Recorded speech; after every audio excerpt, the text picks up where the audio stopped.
The transition from military to civilian life can be difficult. The Defense Department runs programs to help service members prepare. For those who risk loss of income or housing, DoD offers what it calls warm handovers, a type of personalized one-on-one help. The Government Accountability Office finds thousands of service members slip through the fingers of warm handovers. More now from GAO's Director of Strategic Issues, Dawn Locke. Ms. Locke, good to have you back. Thank you for having me, Tom. And tell us about warm handover. What exactly happens there, and who does the DoD feel that it applies to? Sure. So every couple of years, about 500,000 service members transition out of the military. And when they do this, they must get the support needed to have healthy, sustainable lives in the civilian world. Warm handovers are supposed to be those extra layers of support for the service members who are most susceptible to challenges when leaving the military.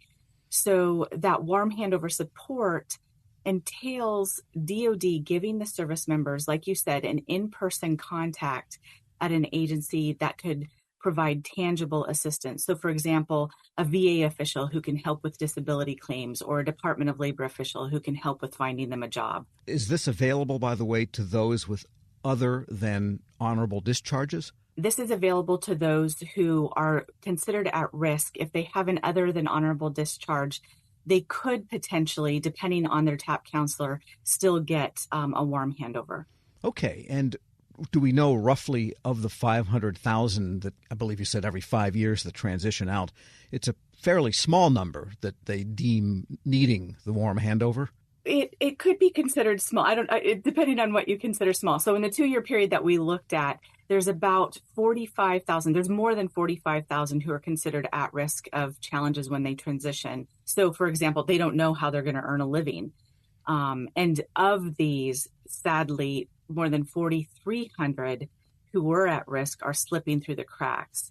So these individuals who are at risk of not potentially having food or shelter or transportation are also not getting the warm handover. Right. So how did you find that information? You looked at the roles of DoD that they deemed and then the number they actually had a handover for? Correct. So yes, this is all based on DoD data that we received in their transition assistance data. And do we know other characteristics of what makes people at risk? Was that part of the study? Do they have mental issues? Do they have post-traumatic stress disorder, that kind of thing? We did look at the demographics. So they could have health issues. We did note that the majority, so about 50 to 60% who are at risk, are under the age of 24 and typically have 4 or fewer years of service. And that's because this particular population tends to struggle more with making informed decisions about finances or housing. But we also saw that those who are having to leave the military quickly, so for example, for a short-term separation or a medical separation, may also struggle and could benefit from a warm handover. So for example, they may not have the time they need to prepare for a transition, or they're injured or they're ill, and a warm handover could help with continued care via the VA. Sure. And do warm handovers, is it just one meeting and goodbye, Charlie, or could the warm handover be a series of meetings or counseling? Yeah, hopefully it would be a series until the service member gets what they need. So, for example, at the VA, they could be provided a person who will help with resume writing, a person who will help find them jobs, a person who will help with preparing for an interview, those type of things. We're speaking with Dawn Locke. She is the Director of Strategic Issues at the Government Accountability Office. What did you find is the reason so many people, almost 10% of them, are slipping through and not getting that warm handover? Right. So unfortunately, DoD does not know the reason that these individuals are slipping through. What we did find is that commanders are struggling to understand their roles and accurately verifying warm handovers.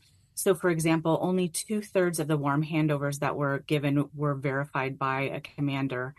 And even more egregious, we found that 77,000 service members were verified as having a warm handover who didn't actually receive one. In addition to that, we found that DoD doesn't know whether warm handovers are even helpful because they're not following up with service members once they become vets to see if that in-person connection provided tangible help to them. Yeah, that was my next question you've answered is, do they know whether it's doing any good with respect to people getting jobs and housing and having some stability in their lives. Right. And they just don't. They don't because they haven't followed up. And Veterans Affairs, then, they don't have much data on that particular piece of it either? That is correct. And that is why, so Veterans Affairs is working with DOD to run a pilot to try to collect more information on those warm handovers. But that pilot still is going to provide limited information and will not be able to tell us whether the program is effective. Wow. So I can imagine what some of your recommendations were. Let's go over those. Yeah, so we made a few recommendations, 8 in total, and those boiled down to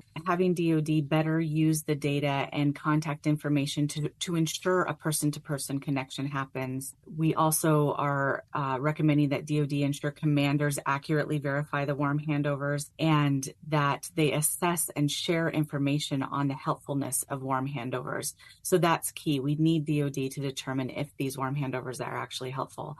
And then we're also recommending to the DOD, Department of Labor, and the VA that they identify criteria to determine whether to continue the pilot projects that I spoke of earlier that could help enhance warm handovers. It sounds like everybody thinks everybody else is responsible for this, and therefore nobody is really taking single ownership of identifying the people, verifying the handovers happen, and then following up to see if they were useful. I'm not sure if that is the case. What we did hear from the agencies is that they agreed with all of our recommendations, and they each identified steps that they're going to take to implement the recommendations. So, for example, DOD plans to use the data to better understand the warm handovers while also helping commanders more accurately verify them. And then the VA and DOL did provide statements that they're committed to making improvements.